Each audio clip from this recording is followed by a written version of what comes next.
What's up, YouTube? This is Brandon. I'm going to be bringing you a quick tabletop style review of my new toy. This is the Anza knives. This model is called the MC-9 or the Maker's Choice number 9. I picked this up at the Crossroads of the West gun show in Del Mar yesterday, and I had seen an Anza knife with an acquaintance of mine a few weeks ago. He had showed me one he had, and I hadn't seen him before, and it looked really nice. And I called their office, and they said they were going to be at the gun show, so I went and checked them out, and I ended up coming away with this. Before we get into the blade does come with a sheath. This is just a standard black leather sheath. You can get it in brown as well.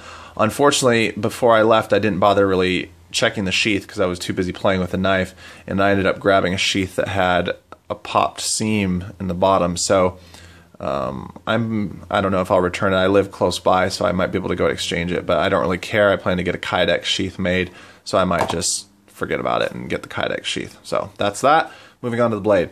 A little bit about the blade. They are made out of, they take files, like metal files, and recycle them. I don't know if they buy them new and just grind them down or if they get used ones. I don't know, don't care. But they're made out of files, and they leave some of the file texture on the blade, which makes the blade look quite sexy, in my opinion. This sharpened portion of the blade here is 4.1 inches. The entire length, the entire knife is about 8.5, 8.6 inches. I'm not sure about the weight. I don't have a scale, so I can't weigh it. But it's kind of comparable to a nice folding knife, I would say, of similar dimensions. Okay, blade. This blade, it's kind of like a drop point design. It has a really nice aesthetic to it, I think. I'm a sucker for drop points. My favorite everyday carry knife currently is a drop point, and so this fit right in my wheelhouse, along with the dimensions as well. It has a false edge going about halfway down the spine of the blade, and then that fades into some remnants of the file which they left, which makes the blade look really cool. As you can see there, they left some of the file on the spine. It has a really nice deep finger choil here cut out for your thumb if you like holding the knife that way, which I do, so that was another selling point for this knife for me. It has a nice deep grip here for the index finger. It is hollow ground, as I mentioned. The primary bevel is at about 30% of the blade, and then the secondary is all the way down here. The secondary is kind of like medium width as far as secondary bevels go. One thing to note, this is a handmade knife, so you're going to get some asymmetry in the blade. Most noticeable here, you can see there's a little spot that got polished or cut a little bit right here, which did not happen on the other side to that same extent. And then also right here at the base, let me see if I can get it focused here. Let's see. Come on. Well, it doesn't want to focus. Oh, there we go. Anyway, moving on to the handles. The handles are made out of micarta.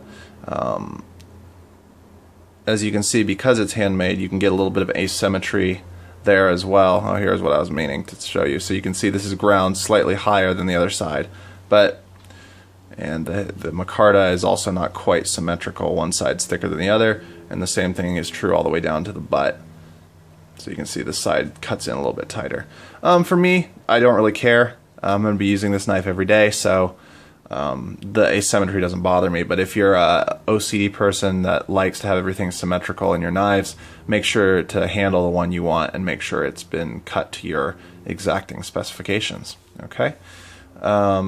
Handles really good, feels really good. The only thing I would change is that this little area right here, kind of where the choil is rather sharp. It's a sharp angle, so I'm going to get a little sandpaper and just sand this gently and round off the hard edges there, and then maybe a little bit here as well, just to make it a little more ergonomically comfortable.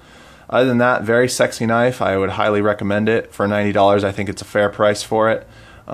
It's very sharp. I would say on a 1 to 10 scale of sharpness, this is probably an 8, so it's quite sharp. I haven't sharpened it yet. It came that way. After I give it a sharpening, it'll probably be at about a 10, I would assume. I'm not sure how it holds an edge. I haven't used it. Again, because it's high carbon steel, you got to take care of it a little better than a stainless knife. But very sexy, and I think it's worth the money. The only thing I would change also is I wish the handle was a little bit longer.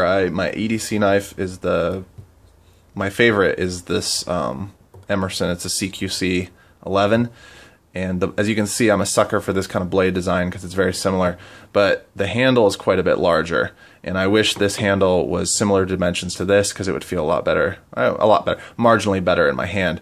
This one is, again, this one's a 9 of 10 as far as ergonomics for feel are, and this one's a 10 of 10. But this one's a fixed blade, so I'm going to be carrying this one as much as I can. But being from California, I'm limited on where and when I'm kind of allowed to carry this thing. But yeah, very sexy knife. This is the MC-9, and it's an Anza. Check out their website, and if you have any questions, put them in the comments, and I'll try to address them. All right, thanks for watching.